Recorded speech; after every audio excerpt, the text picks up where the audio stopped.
The following is a Comfortably Zoned Radio Network production.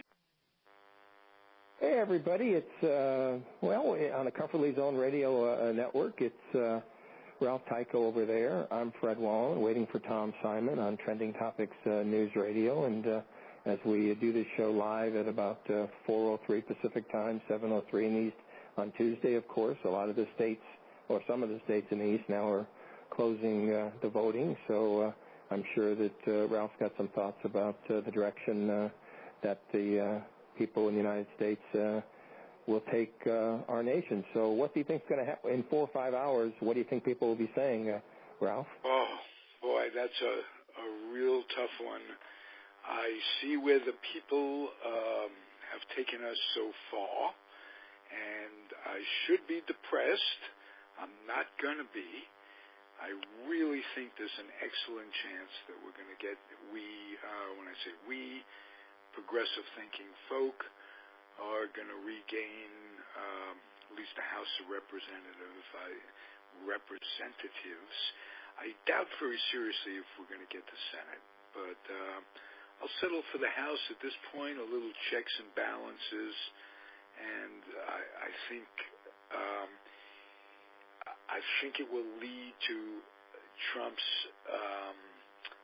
facing some music, the financial stuff. Even if Mueller doesn't get him on treason,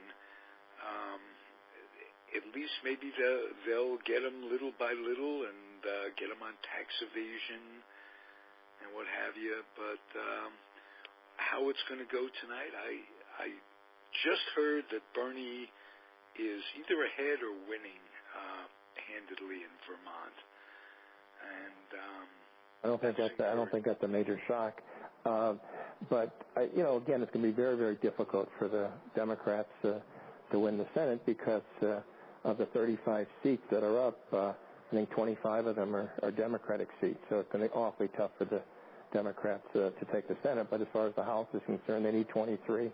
I'm predicting they'll get 35 to 45 tonight. So first thing they'll do come January 3rd, when the new Congress is seated, is ask for his tax returns, ask for his business taxes, and then they'll take a look at the word emoluments. And folks, emoluments in the Constitution says a president cannot make money off the presidency, meaning he can't ask the Saudi Arabians to spend time in his hotels and spending millions throughout the years once he becomes president and things like that. So, and that's an impeachable offense. So I firmly believe, and I mean this in all sincerity, that of course he'll fight cats and dogs not to show his tax returns and not to show his business taxes and everything else. But I firmly believe the Democrats will impeach him. Now, to get convicted. Well, to impeach him, you've got to get naturally the majority in the House, but you've got to get 2/3 in the Senate. Yeah, but the word impeach means just taking him to that point. He won't be convicted. You need 2/3 to convict. That's what I mean. You need 2/3, so you need 67 senators. Requires that. So you need 67 senators, and you're not going to get that most likely. But you see, what happens is, in my opinion anyways, people cave, meaning all these Republican senators who haven't shown testicles, Ralph, okay, if they see that the House is now loaded with Democrats, and they see some of their fellow Republicans starting to waver as far as this Trumpism is concerned, you never know. Some of them, Barry Goldwater came up to Richard Nixon and said, we can't protect you anymore, and the next day or 2 days later, Nixon resigned. Now, Trump will never resign because his ego is too huge, but anything is possible is what I'm saying. He will be impeached. Will he be convicted is the question, and folks, I don't know. I mean, you got to think about that. If Mueller comes up with something that's treason, if Mueller has something that is truly treasonous, then they may get the 2/3. And if he's impeached for treason, here's the good news. He's impeached for treason. All the members of his cabinet have to go, and that includes the vice president, who is the president of the Senate. And that means that obviously that we won't get Pence if we don't have Trump. Now, let me ask you this. Would you want Trump or would you want Pence? Pick your poison. Look, Pence to me calls his wife mother, so religiously and all that, that's one thing. But Trump's berserk. Trump's totally crazy. Trump said to the world last week, I tell the truth when I can. Right. I'm sorry. If I don't tell the truth, I don't. I do what I can to tell the truth. And he stands there with that stupid smirk. Honestly, in my lifetime, that nothing close to this. This man's crazy. And here's the problem, and I mean this again. If, as you said, there's some treasonous acts that are coming close to Trump, why wouldn't he start a war to keep us off his back? Because usually you're not going to change horses. Because I'm sure there are people around him that are keeping his finger off the button. Hope you're right. How he is. Remember, they came close to using Amendment 25. Yep. Which means that we're not the only two people saying that this guy is nuts. It's from inside the White House. The Rosenberg or whatever his name is, the head of the assistant head of the FBI, whatever it is. Believe me, those thoughts weren't just kidding around. They know he's nuts. I'm sure they're watching him. The generals are watching. He's making statements like he's gonna ask the army to shoot at rock-throwing protesters. Yep. I mean, Are you kidding me? Does anybody remember Kent State? Yep, for May instance? 4th, 1970. Yep. Right. That first thing that came to mind. You can bring the army in? Are you kidding me? And you know what scares me even more than any of that is that there is a militia, a group of, quote, militia. They call themselves militia. And they are going down independently and starting to guard the border. So this is coming to craziness. But I'll play a little game with you. Of all the things Trump has done, and every day we get up, oh my God, that's worse than yesterday. Of all the things that he's done, what offends your sensibilities the most? His fight to do away with Obamacare. Because there's 139 million people in this country right now with pre-existing conditions.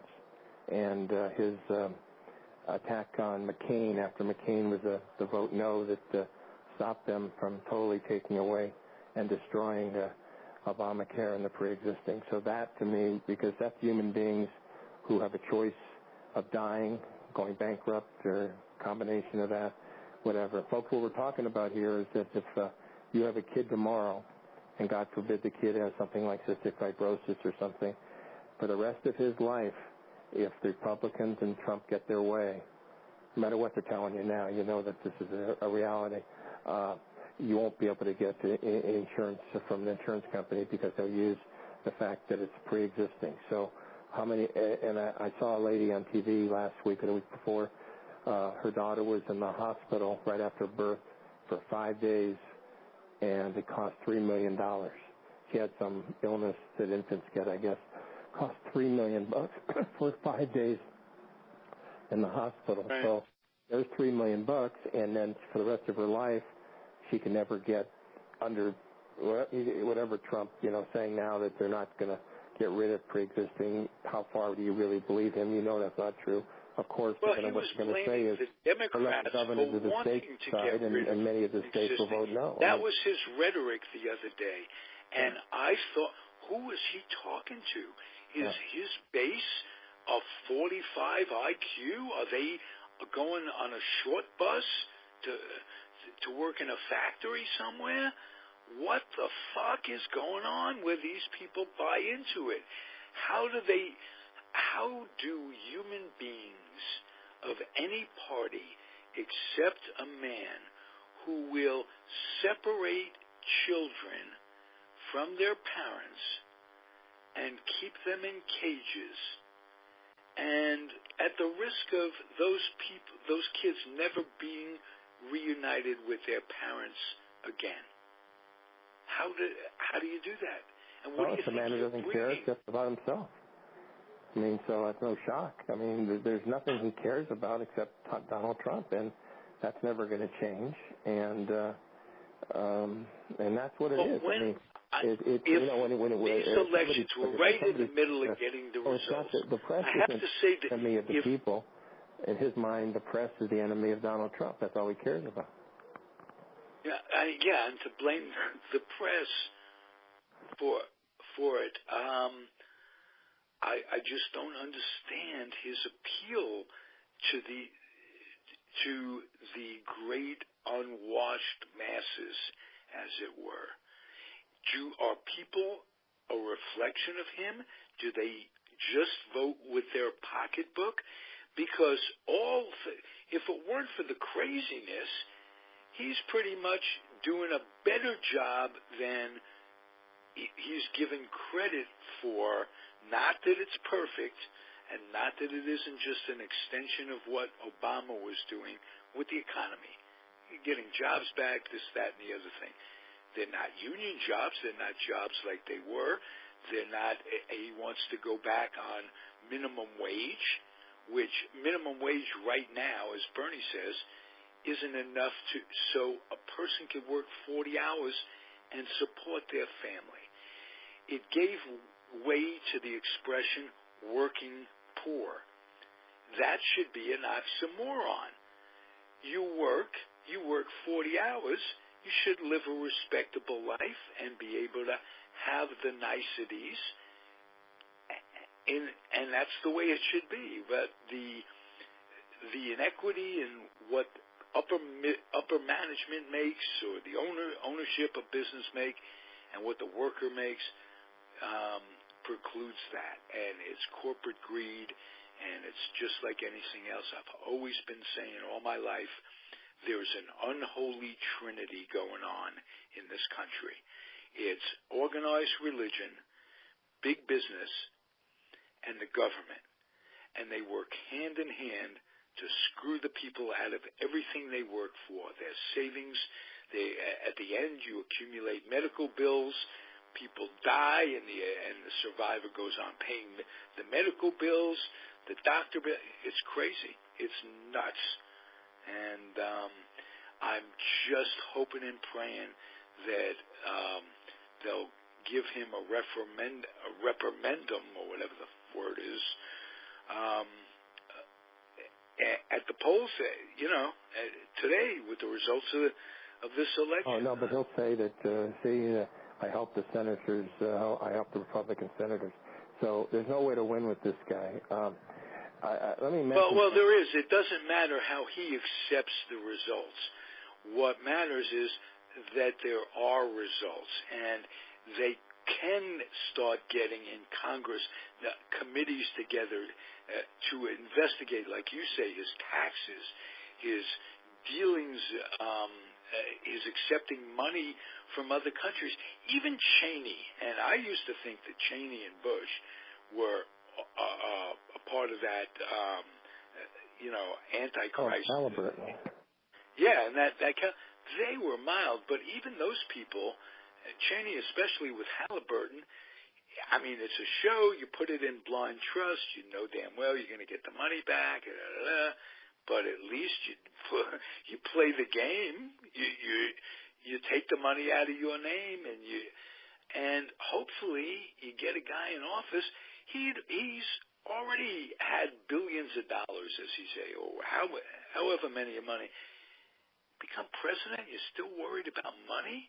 Shouldn't you be worried about? Yeah, he worries about protecting, making more for himself. I don't think there's any question about that. That is inexcusable. And if you say that is impeachable, just to impeach the man at this point would be nice. At least I think, well, somebody's caring. There's a checks and balances along the way. Last week, a lot of people might have missed this, but to me, this is, anything Obama did, Trump tries to destroy. Okay, Obamacare and everything else. Okay, the atmosphere, the environment, whatever. Okay, but in his last year, I believe, either 2015 or 2016, Obama started granting $10 million to groups called From Love to Hate. And what it was former Nazi types, former Klan types who changed and are now understanding that they were wrong. And in different parts of the country, from California to Michigan to New York, they would have meetings, and these people would try to change people's opinions from love to hate, from hate to love, as they learned, reality, and as they met other people. And so they bring Klansmen and Nazis into these meetings and try to change their minds and people like that. So it was a $10 million grant, which is nothing nowadays. Okay, so guess who stopped it last week? Trump. Now, you tell me, after the synagogue thing, after the pipe bomb thing, would that be a time to stop something that would change hate into love in this country? How could that possibly be considered a negative?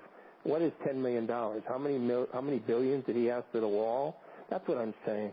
He's stupid beyond compare. He's a lying blank, and he only. Do you know how much inconvenience that shooting of the 11 Jews in the temple caused the man? He had to stand out there in the rain and mess up his hairdo. And as a matter of fact, that's what he called attention to in the impromptu press conference about Pittsburgh and the situation. My hair. Look what it's doing. And guess what? He's saying now, well, he met with the rabbi who could do nothing but meet with the man. He's the president of the United States. The elected officials said, stay away from Pittsburgh. We don't want you here. He doesn't do that. So it was a great deal of disrespect to go into somebody's house of worship without being invited. He invited himself. And he's in my life, Hitler has a reputation of being pretty much king of the shitholes, especially in our tribe. But in our lifetime, the only thing I can compare this guy to is McCarthy in the 50s with the anti-communism stuff and the lives that he ruined and the suicides he caused and what have you. But it's a much smaller scale than what this guy is doing. And, hey, folks, you're listening to Comfortably Zoned Radio Network. This is Trending Topics News Radio. I guess Tom is not going to be calling in today. It's Ralph Tyko. It's Fred Wallin, and happy to have you aboard. When I was in the 60s, the movie came out, Ship of Fools. And what it was, folks, was, now again, Hitler took over in 1932, and then he started his really bad things in 37 and 38. So this is probably 1936, 37. And Jews in Germany tried to come over here. So they came on a ship, and, of course, when they got to try to dock, they weren't allowed to get into the United States, and so they were sent back to Germany, and many of them, of course, ended up being slaughtered by Hitler. Okay, and then in the 80s, there was a book, While 6 Million Died, and it's the same story. It's how many Jews from Germany and other areas, when Hitler took over, tried to get over here, and Roosevelt and people turned them down, because this has always been an anti-Semitic country. And let's mention Joseph Kennedy. So my point is, what he's doing to the immigrants is exactly the same thing what we did to the Jews. Because if these people have to go back to Honduras and Guatemala, they're going to be killed, and their kids are going to be killed, and their relatives are going to be killed. So, see, here it is. Yes, it can happen here. Yeah, I hear us all the time. It can't happen here. That was Germany. Hey, the Germans aren't any lower class than we are. Look, we just allowed 6 million Jews to be killed. I don't know how many million gypsies, how many million homosexuals, how many political people on the other side of Hitler. We allowed that to happen by Hitler. We didn't stop that. So how are we had slavery in this country for how many years? So how are we any better than the Germans or the Russians or anybody else? So every time. Well, we can ask the Native Americans about that. They were recipients of whooping cough blankets. Yep. I go nuts when they say it can't happen here. Of course it can happen here, and I'm telling you something. If I mean this in all sincerity, if the Democrats don't take over the House tonight, it's closer than you think. That's all I'm saying. And but I think that it looks like in the early polls the Democrats are doing pretty well. So we'll see how that works out. But yeah, I'm frightened because the man's a lunatic. The man only cares about himself, and the man will let people die. He wouldn't care. I mean, it's just there's so many. My number one issue is lying, and is there a bigger liar? Well, Ralph, I mean, you're in the same age bracket. I have to. How many people how about in life lie more than Donald Trump? Lie too. Don't they see that? Don't they read the statistics, the fact checkers and what have you? He lies to the people, and because he's given them a job, and quote unquote, he's made the economy better, they're voting with their pocketbooks. And there are things that shouldn't be ignored over a job.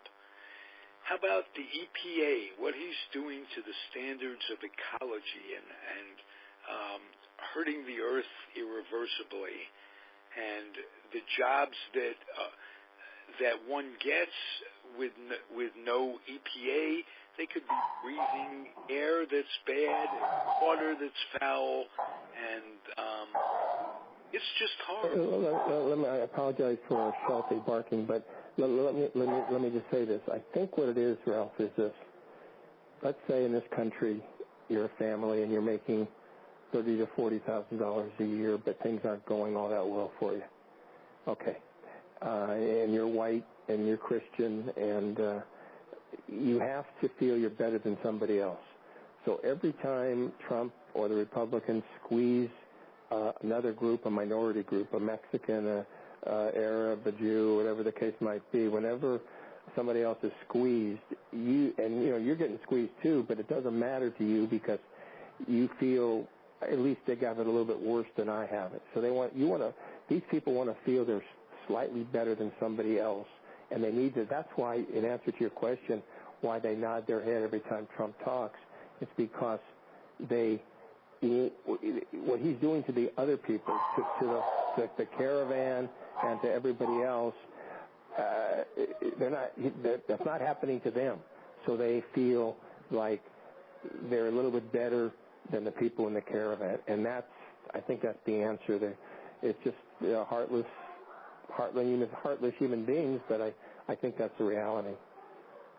Yeah, but that kind of thing isn't new. I mean, Italians experience that, the Irish experience that, the Jews experience that. The Muslims are just the next generation, and we never had, it was never that kind of prejudice against Mexico. He's alienated Canada, for Christ's sakes. How do you do that?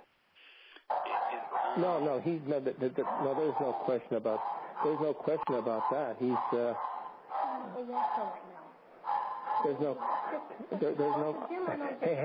Ralph, hang on for 1 second right here. Being attacked? Fred, are you okay? Fred's in the well. Lassie, is that you, Lassie? 4 o'clock Pacific, 7 o'clock in the East, because the little Sheltie barks, and when she barks, she controls our life. So, Ralph, why don't you sign us off, and we'll come back next week right here on the Comfortably Zoned Radio Network. Thank you, Fred. It's always a pleasure getting a sane man's view. How about that? Thanks, Comfortably Zoned, trending news and topics. Fred Wallin and the absent Thomas Simon. Be well, my friends. See you next week. Bye, guys. Thanks for listening, everybody. The proceeding was a Comfortably Zoned Radio Network production. Thank you for listening.